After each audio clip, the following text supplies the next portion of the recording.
Hai, pada kesempatan ini saya ingin mengajak kita menggosipkan soal bos yang sulit, the difficult boss, yang tipikalnya dengan tindakannya, sikap atau perilakunya membuat situasi kerja jadi nggak menyenangkan. Atau kita berada dalam situasi yang semakin sulit. Awalnya sebagai karyawan kita mau jadi profesional, jadi susah profesional karena dapat atasan yang demikian. Nah, apa saja tipikal dan ciri bos yang demikian? Yang pertama adalah tipikal bos yang suka lempar kerjaan, lempar tanggung jawab. Karena dia nggak suka, karena dia nggak mampu. Jadi dia nggak mau tahu apa-apa.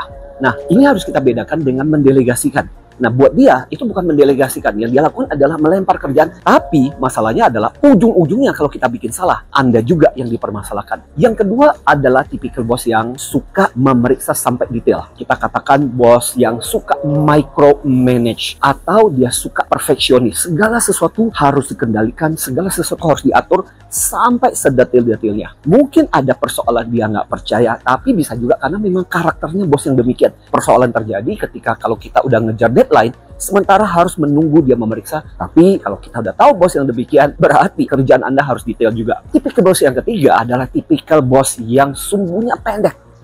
Gampang marah, gampang emosi, suka meledak-ledak, bahkan kadang-kadang kita nggak tahu moodnya lagi bagus atau enggak. Sehingga di kantor, kadang-kadang kita harus baca ramalan cuaca, kondisi moodnya bos yang demikian. Karena kalau salah, justru maksud kita baik malah membuat dia gampang untuk tersulut kemarahannya.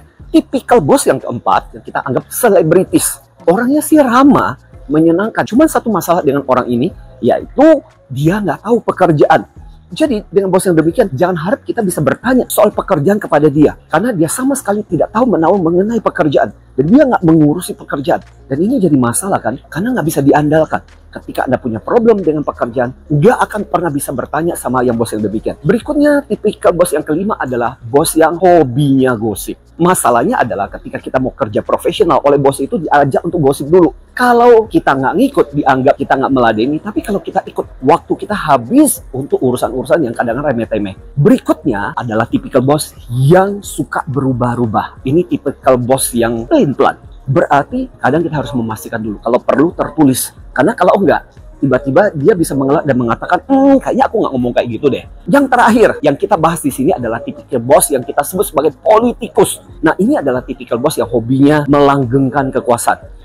Dia biasanya lebih suka bermain dengan yang di atas, networking sama yang di atas. Kadang-kadang dia nggak peduli dengan timnya. Bahkan untuk orang yang setara dengan dirinya pun dia nggak peduli. Karena buat dia nggak ada gunanya. Lebih baik berurusan dengan di atas karena itu lebih mempengaruhi karirnya.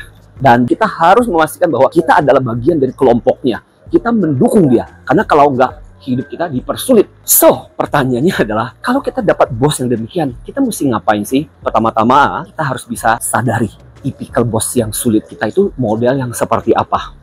Yang kedua adalah mewaspadai atau mengantisipasi. Kalau kita udah tahu tipikal bos kita adalah misalnya contoh yang perfeksionis, maka waktu menyerahkan laporan, kita harus tahu bahwa itu dalam situasi yang sangat detail. Karena akan diperiksa oleh dia. Dan yang terakhir adalah sikapi secara bijak. Karena begini, untuk beberapa tipikal bos, misalnya contoh tipikal bos politikus, kalau kita salah mengambil langkah, kita malah bisa dianggap menjadi bagian dari kelompok bos yang demikian. Karena biasanya politikus bos itu punya musuh juga. Nah, hati-hati kalau misalnya yang dimusuhi adalah termasuk bos yang di atas. Kadang-kadang kita bisa dianggap guilty by association. Jadi ikut bersalah gara-gara kita dianggap sebagai bagian dari kroni bos tersebut. Tapi paling enggak, kalau dilihat dari sisi lain, memberikan kepada kita kesempatan juga untuk perform. Misalnya contoh bos yang nggak mau tahu apa-apa. Atau tipikal bos yang selebritis.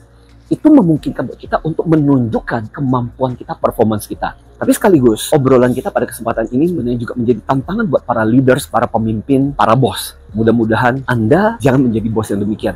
Soalnya apa? Nggak enak banget itu menciptakan situasi kondisi seperti itu. Dan ujung-ujungnya adalah anak buah Anda jadi nggak betah, nggak loyal sama Anda. Anda bisa kehilangan orang-orang bagus gara-gara sikap yang demikian.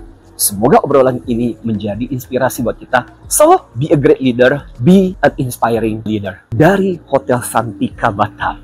Salam antusias.